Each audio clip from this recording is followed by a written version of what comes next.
I like to think of Baobab candles as a blend of art, design, and fragrance. Most home fragrance brands in this upper tier price category offer these characteristics, but what sets them apart is their story, their heritage, their DNA essentially. Something that is solely unique to that fragrance house that can't be fully duplicated, like their vessels, their scents, and or ingredients, for example. So what's different with Baobab? What's their story? What sets them apart from the rest? I would say it's mainly the craftsmanship of their vessels. Baobab really prides themselves on the superior design and quality of their vessels. More on that in a bit. I believe this is the first official Baobab review on the channel. I picked up 3 candles when I went to their holiday event at their store on Melrose. The team walked me through every single one of their scents, which left me in a difficult spot choosing what to get. But I kept my composure, shockingly. I ended up getting one hand-blown glass vessel with the Torek scent, a screen-printed vessel with the Caravan scent, which is this year's Christmas limited edition candle. The last one is a very unique raffia candle, and that features the Doani Allosaurus scent.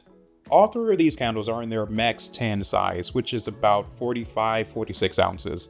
This is one of very few brands that offer candles all the way up to 365 ounces. Those sizes are incredibly large when you see them in person, impossible to miss.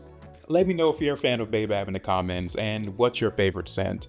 Baobab was on my pickup list for a very long time. I'm glad I got a chance to really experience this house with a few of the candles to really experience what they have to offer. Before we get into the scents I picked up, I do have a couple questions about the candles that I'm hoping some of you from the candle community can help me out with, and it has to do with the wax. Now, I burned one candle, and when the wax cooled down and solidified, it developed this unique wavy texture to it I've honestly never seen before. I believe the wax is 100% paraffin, but even still, I'd never seen this wax characteristic with paraffin before. At first I thought it could have been just one candle, but the same thing happened when I burned the other 2 as well. I'm hoping someone else with a Baobab candle or any candle that cools down like this can confirm if this is just a wax characteristic of paraffin. Just curious since I'd never seen this before. Another thing I was wondering is when the candles are burning, there's what seems to be a core in the middle of the wax. I've never seen this before either and not sure what it is. I was thinking it could be another type of wax used as the core. And could this be causing the wavy texture when the wax is cooling? I'm not entirely sure. If you know, please let me know in the comments. I'm sure other people may be wondering as well, so please let us know in the comments. Very unique characteristics for sure. The House of Baobab overall is a refined brand with plenty of sophisticated home fragrances that doubles as beautiful decor pieces. It's a Belgian brand that's been creating decorative objects since 2002, built on aesthetics drawing its inspiration from African lands. Hence the name Baobab, which are extremely beautiful trees with large trunks, native to mainland Africa. I do wish more information on where Baobab draws its inspiration from was on their site, like the significance of the Baobab tree and how it relates back to the brand, or what specific inspirations does the African culture have on the brand. I guess I'm looking for the emotional tie to the mentioned inspiration. Why was the brand created, basically? I think that would be something interesting to know. At the moment, it just seems like a corporate brand that lacks some soul.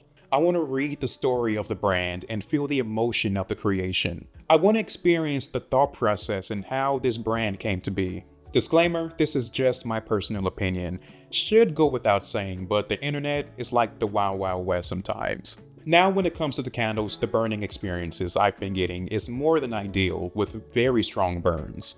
I mean, their standard size of 46 ounces, if you want to call that standard, has 4 wicks, so expect the strength of the burning experiences to be exceptional. The size and price of Baobab candles comparative to what you get from other home fragrance brands in this price range, I would say is for sure a bargain if that's a concern. You definitely get a lot of candle for what you pay for. But when it comes to the scents themselves, I can't help but conclude that the design of the vessels and their aesthetic comes first before the scent. The scents, they're okay. What I'm saying is they're just very simple scents for candles in this price range. I did read on their site that their focus is to create refined objects with sophisticated fragrances that are thought of as skin scents. Skin scents are known to be simple, more minimal type of scents. I just haven't experienced anything from the brand that excited me besides the look of the vessels. Just like the title of this video, first is art and design, and then the fragrance. The Caravan candle is this year's holiday limited edition candle with a festive woody fir scent. This scent brings warmth of a fireplace to a space to celebrate the holiday season. This 24 karat gold screen printed vessel captures the journey of ancient camel caravans crossing the deserts of Africa with treasures and precious goods, recalling the spirit of the trans-Saharan trade. The red and gold fibula motif seen in the background of the vessel provides a festive touch reminiscent of a Christmas tree. I have to say, the screen print of this vessel is beautiful. It reminds me of what it would be like traveling to a desert oasis. And the fibula motif is a pretty nice touch as well. To my understanding, it's a pin or a brooch that was used to fasten garments, which makes a lot of sense for the depiction of an ancient caravan crossing the desert. The scent of caravan, it's okay. It's a very simple scent. It has notes of fir, wood, fire, and vetiver. I wish there was just a little more to it. I feel like the smoky fir/pine scent is a little overdone. It smells like something I've smelled before, and nothing being really unique to Baobab, which is a little disappointing compared to how good the vessel looks. This is a straightforward fir scent with a dry, smoky, woody essence in the background. There's only so much you can do with fir scents, but for $150, I don't know if I would recommend this. The vessel, great. The scent, just a little too simple. The burn is very strong though.